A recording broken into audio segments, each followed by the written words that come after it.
Sallallahu Alaihi Wasallam diperlihatkan oleh Allah akan surganya, dan beliau pun diperlihatkan oleh Allah akan nerakanya, sehingga Rasulullah mampu menyampaikan apa yang dilihatnya, bukan hanya sekedar karangan atau dongeng, sehingga kita tidak mempercayai akan adanya surga dan neraka. Nabi diperlihatkan oleh Allah sesosok gambaran manusia, di mana diperlihatkan ketika Nabi melihat di dalam neraka, Nabi melihat akan sekelompok manusia yang mereka sedang disiksa oleh Allah. Wa na'udzubillah, ketika yang Nabi lihat ternyata ada sekelompok manusia yang mereka Allah hancurkan kepalanya dengan batu yang sangat panas. Ketika kepalanya hancur dengan suara cerita yang begitu mengerikan,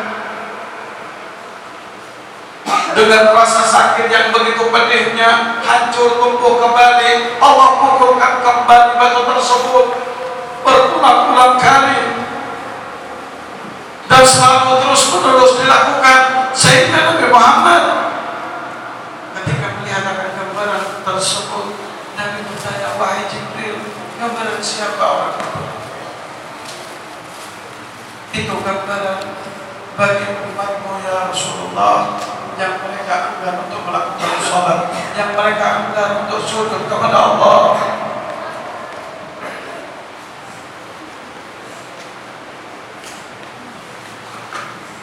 Mudah-mudahan dengan peringatan Isra dan Mi'raj ini kita dijadikan oleh Allah sebagai hamba-hamba Allah yang senantiasa mendirikan, menegakkan sholat kita, sehingga kita termasuk orang-orang yang menegakkan agama dan menjadi orang-orang yang taat kepada Allah dan taat kepada Nabi Muhammad Sallallahu Alaihi Wasallam. Jadi para hadirin, bapak-bapak dan ibu-ibu yang dirahmati oleh Allah, seyogianya ketika Nabi Muhammad Sallallahu Alaihi Wasallam melakukan perjalanan Isra dan Mi'raj ini adalah gambaran bentuk pelajaran bagi kita umatnya yang apabila mengharapkan keridhaan Allah.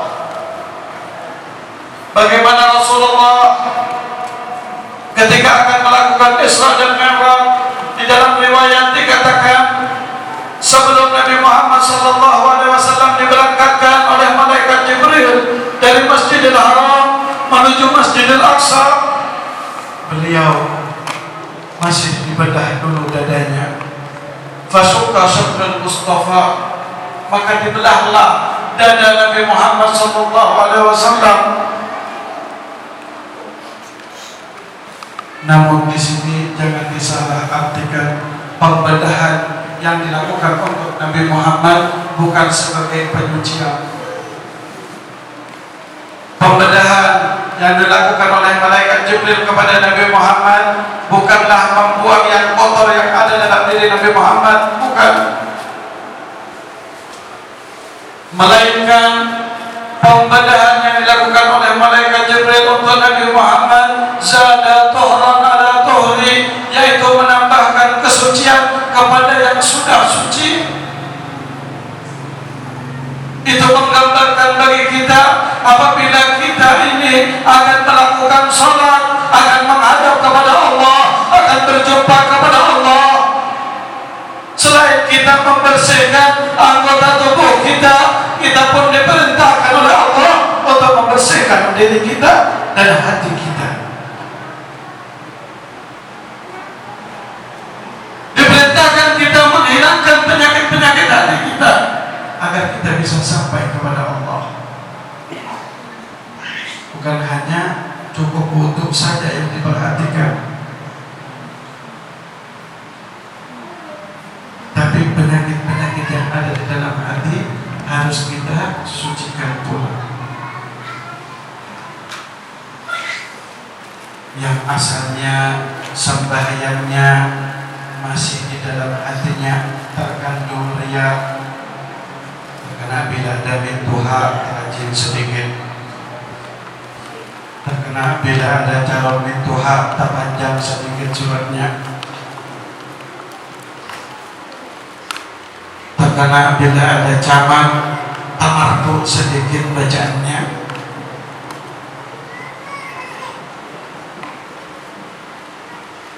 Terkena bila ada biniana dikehendaki umat makmum di belakang tengaring sedikit.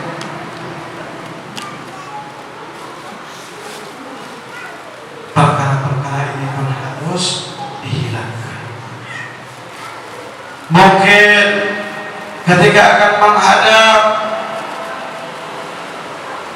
masih ada di dalam dirinya akan rasa ujub, merasa bangga diri, merasa paling halal, merasa paling kuat beribadah, merasa yang paling ini perlu untuk dibersihkan. Agar apa? Agar sholat kita sampai kepada Allah, agar kita mampu menjalankan yang namanya mi'raj.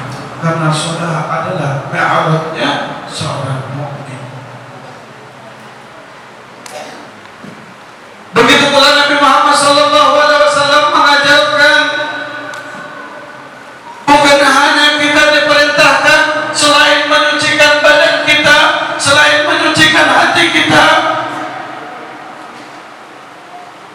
Nabi Muhammad pun melakukan perjalanan di mana dalam perjalanan menuju Masjidil Aqsa banyak tantangan, banyak ujian.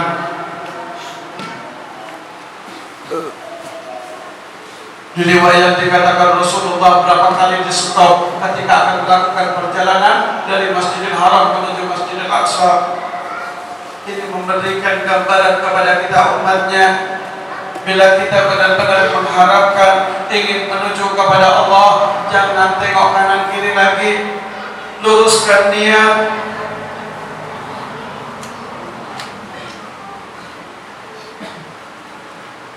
Luruskan niat, hendak pulang ke masjid, hendak pulang ke langgar untuk melakukan sholat langsung dari rumah, langsung menuju ke masjid, supaya setiap langkah kita dihitung ibadah, sehingga setiap langkah kita dihitung pahala sholat.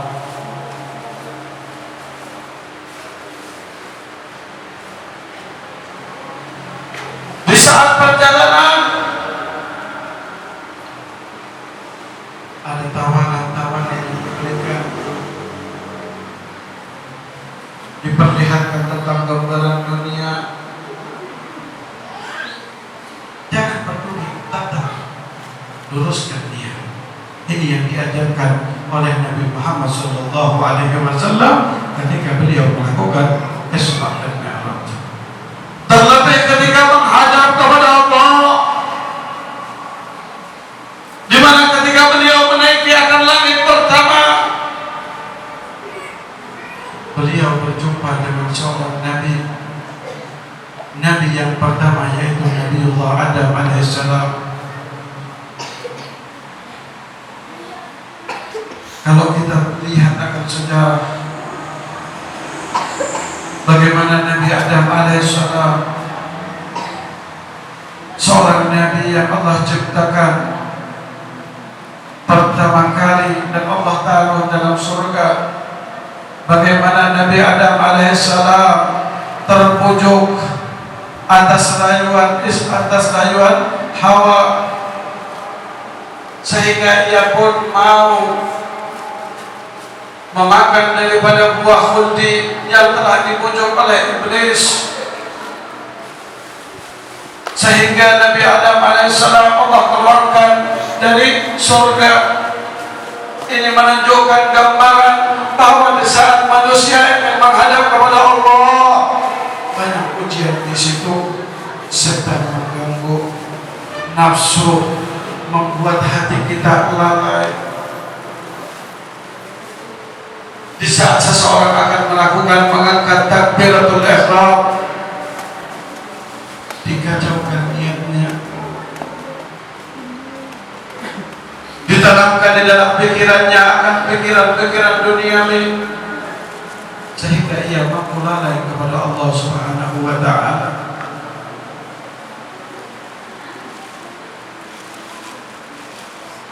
Sehingga Nabi Adam alaihissalam Allah keluarkan dari surga, dan apa yang dilakukan oleh Nabi Adam alaihissalam? Ia memohon ampun kepada Allah. Bertahun-tahun lamanya Nabi Adam memohon ampun kepada Allah atas satu kesalahan yang pernah dilakukannya. Namun kesalahan Nabi Adam bukan kesalahan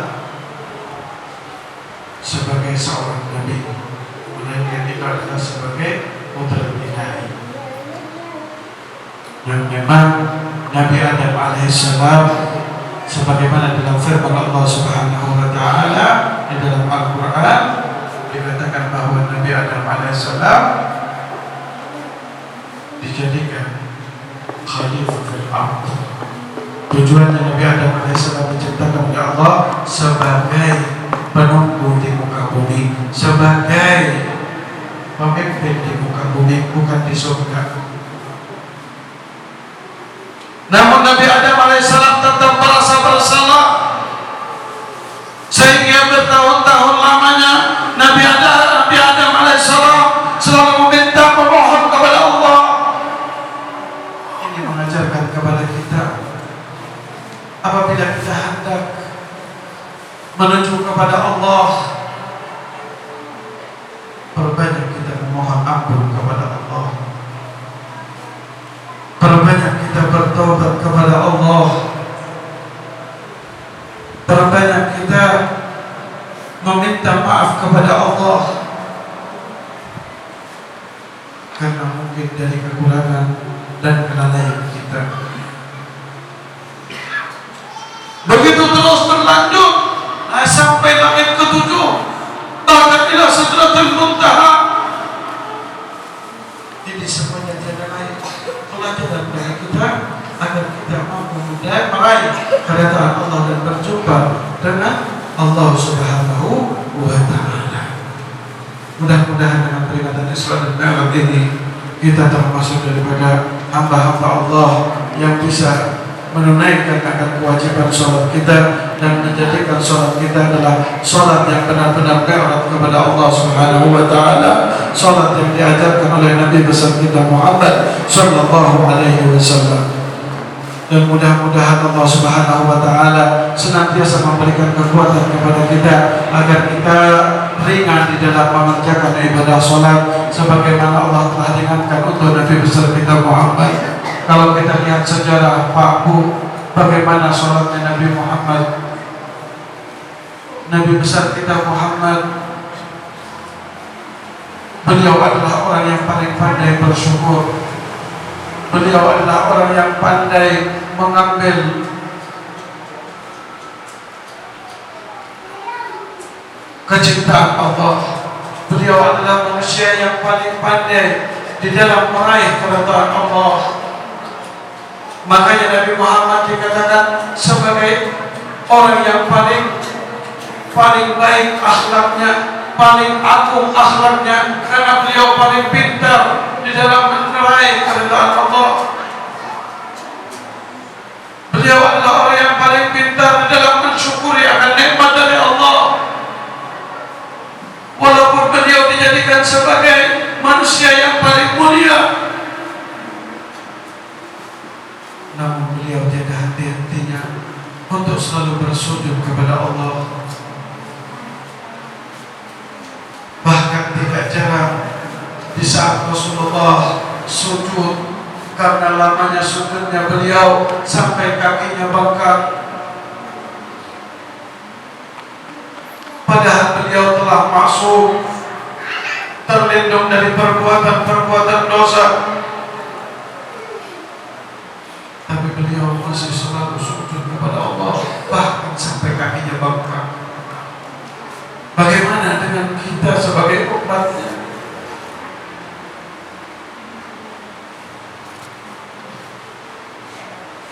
Pernahkah kita kadar lamanya sujud kita kepada Allah sampai kakinya bengkak?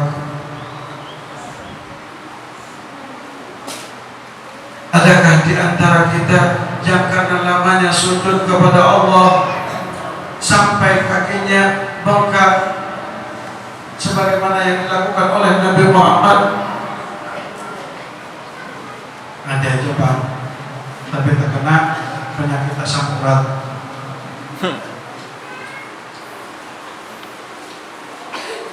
Atau pas terkena tasamihu, jadi pas sujud bengkak kakinya.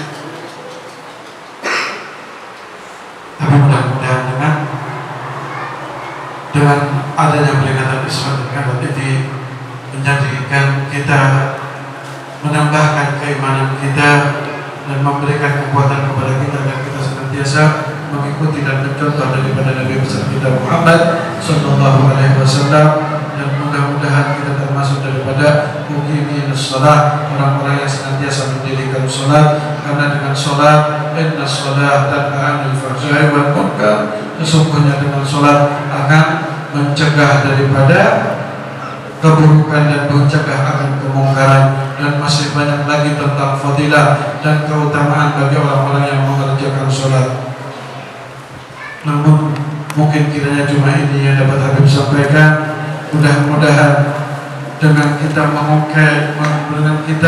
mengungkit kembali tentang peringatan Isra dan Mi'raj ini, semakin bertambah besar kecintaan kita kepada Nabi Muhammad SAW, dan semakin besar rasa kita, himmah kita, keinginan kita untuk selalu beribadah kepada Allah, beribadah kepada Nabi Muhammad SAW, menjalankan akan hak-haknya Allah Subhanahu wa Ta'ala. Amin, amin ya rabbal alamin. Mungkin kiranya itu yang dapat Habib sampaikan. Apabila ada salah hilaf, Habib mengucapkan banyak-banyak minta maaf dan minta rida, karena manusia telah luput dari kesalahan dan kehilafan.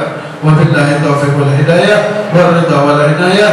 Wassalamualaikum warahmatullahi taala wabarakatuh.